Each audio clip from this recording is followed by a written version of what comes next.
Has Man United actually improved under Ruben Amorim? 3 wins and 1 draw in the last 4 games. कुछ amazing player mentality shifts, कुछ बहुत ही disappointing performances, and few banger goals as well. This was the cocktail that was served to us as Man United fans. Roller coaster of emotions. कुछ fan bases, rivals, neutrals, and fans alike are questioning कि क्या ये team improve की है under Ruben Amorim. And rightly so. What's different this season? चलो मैं आपको बताता हूँ. कहाँ हम improve किए हैं and कहाँ हमारी कमजोर कड़ी है in this absolutely inconsistent and volatile team. Now let's start with corners and set pieces, where we have some great positives but some glaring issues. पिछले सीजन की बात करें तो we looked toothless in corners. Same old boring short corners, lack of bombardment in the box, and everything was very flat. This season, things look a bit different. This season, we have scored 4 goals from set pieces. Even the Ahmad banger goal came off of a clearance from Milinkovic as well.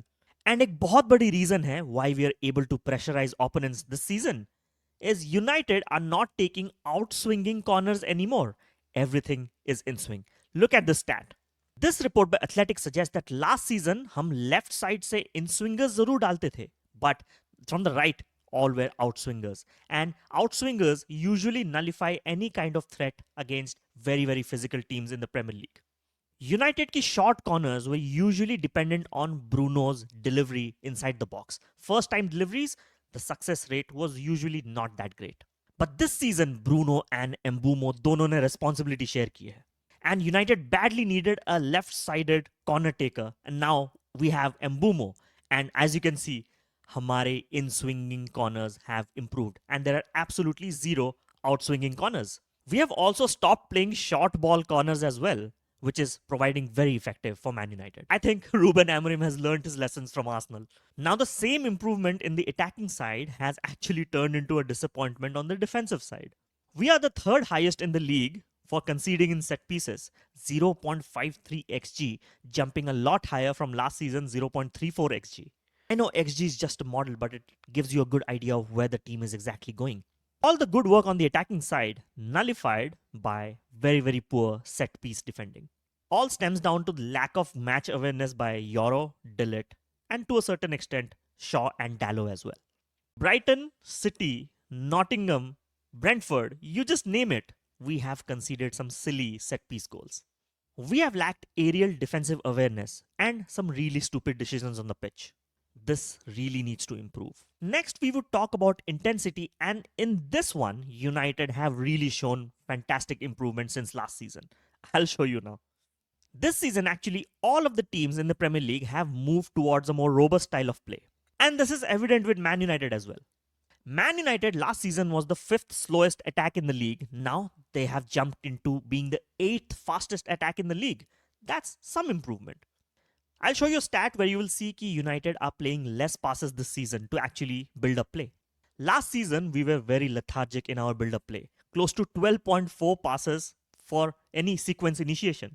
पर अब हम 8.4 passes पे attack initiate कर सकते हैं. United's speed of attack has also improved. It was very much evident against आपके Brighton and also against Liverpool as well. Man United is also number 1 in the amount of switch off plays that has happened this season. आपको example चाहिए? Look at the Arsenal game. Casemiro and Mount were constantly switching the ball to the right and to the left as well, with accurate long balls. This was really refreshing to watch. We lacked this instinct. From a crossing standpoint, United are completing more than 3.2 crosses per game into the penalty box. That's a 62% improvement since last season. And now they are 2nd in the league for that stat. I know it's stat, but it tells you where the team is improving. Also, Senne Lammens has proved to be a really impactful player. And I'll show you an interesting graphic here. United are playing more longer balls than ever. And reason? Now we have a focal point striker in Benjamin Šeško, who has won 70% aerial duels last season in the Bundesliga. That's fantastic numbers for a striker. Even if Šeško is not playing every game, Senne Lammens is making sure that वो game की basics follow करे. Lammens अपने debut में 37 long passes किए थे against Sunderland and also 46 long passes against Liverpool as well. याद है जब ओनाना के पैरों पे बॉल होती थी and panic stations used to kick in? Ball distribution was always around the defensive half of the pitch and very risky passes to the defenders. And usse kya hota tha? We used to invite lot of pressure on ourselves, and that led to lot of errors leading to goal. But this season, as you can see, the balls are way longer, up to 11% in the opposition half. And the reason? To win aerial duels and get the second balls and win them and actually initiate counter attacks and very, very quick attacks. Not only to destabilize the defense, but also providing an X factor to our attacking build-up play.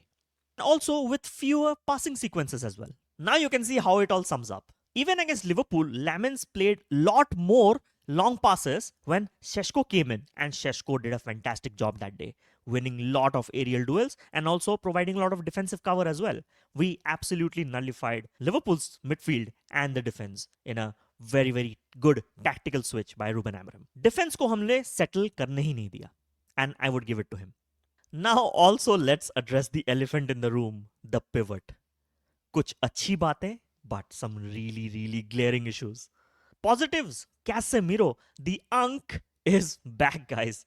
The guy has lost weight, 30 km/h sprints, and also 3 goals and 1 assist. More than Florian Wirtz, by the way. Captain's armband for Brazil.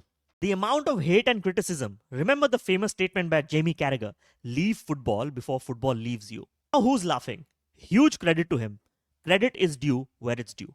And honestly, we look much stable in the pitch when he's there. Now Bruno Fernandes, the enigmatic talisman for Man United. Detail में समझते हैं कि how Bruno has been playing in different positions in all of the pitch in different games, and बहुत ही contrasting heat maps हैं. We'll take a look.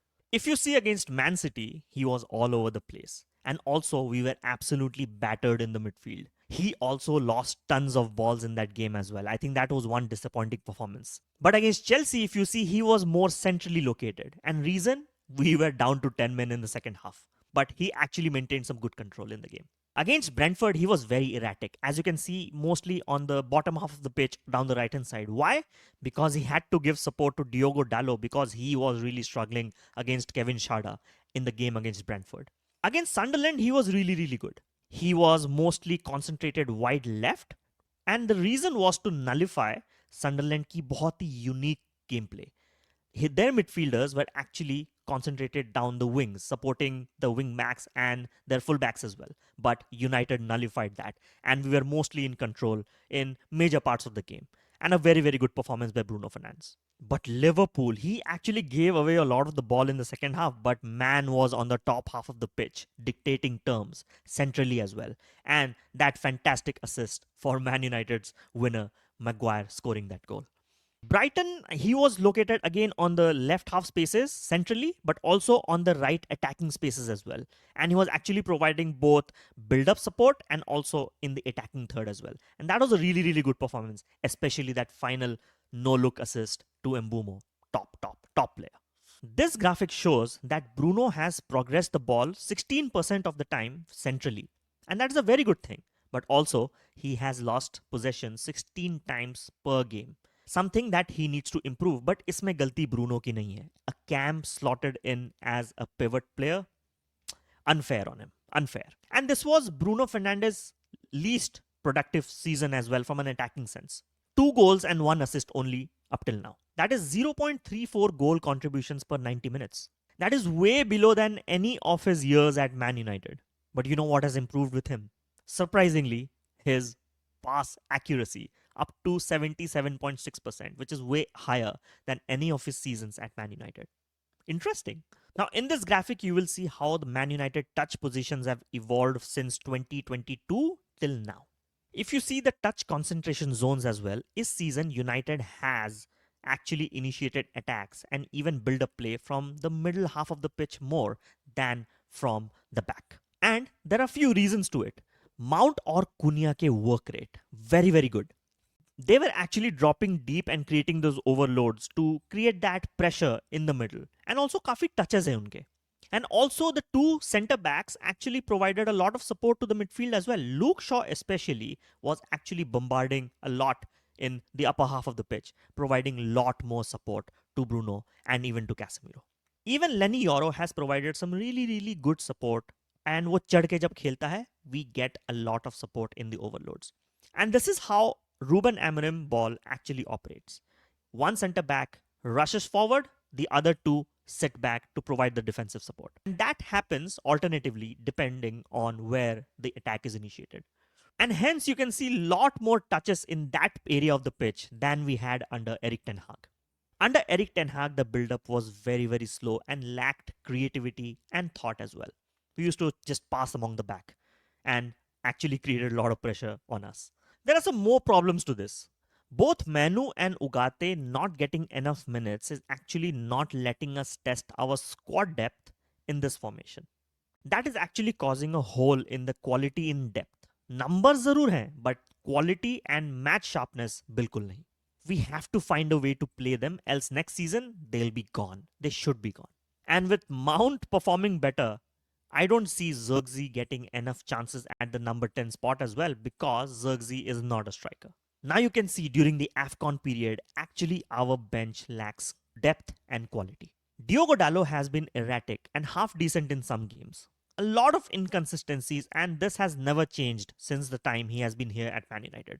And Patrick Dorgu, surprisingly, after a very, very impressive preseason, is now looking really, really flat. Clueless in possession and in defensive zones. But Benjamin Šeško's addition has added a breath of fresh air. 2 goals and 1 assist already, doing a lot of skill moves, actually initiating attacks, fantastic hold-up play as well, and winning a lot of aerial duels as well, attacking-wise, and also helping out the defense as well. But his performance against Nottingham Forest was questionable. I think it needs some work, but the more minutes he gets, confidence will just grow. One improvement we are definitely seeing is Mbeumo and Amad linking up really, really well. I think that is improving. Amad, even after a very, very poor performance against Nottingham Forest, managed to score a goal. I think overall, the team has a really good mentality shift, and I'm happy about it. And I was really happy we got a point from Nottingham Forest. We haven't lost a game since 4 games. That's good. It's a good progress. Our goal is not top 4. It's getting top 6 or max top 8, but some good consistent performances that make fans believe in the rebuild once again. January transfer window is going to be really vital, and I'm going to make a separate, very detailed video on which options realistically, based on the current context, the players we should buy. आप मुझे comments में बताइए कि कौन से player हमें January में खरीदना चाहिए, and I'll create a list and I'll make a video on them. जरूर कमेंट कीजिएगा. I'm looking forward to it. This is the video, guys, and I wanted to show you how Man United has improved this season. And if you think I might have missed any points, I'll be happy to hear from you. जरूर comment करिएगा and let me know. And subscribe to the channel for fantastic watch-alongs, some videos like this, and Man United and Premier League banter. And also we do UCL watch-alongs as well. So definitely do join in. Do join our Discord server. Join the membership for fantastic perks. You can check out my community post for more details. Thanks for watching. Bye everyone.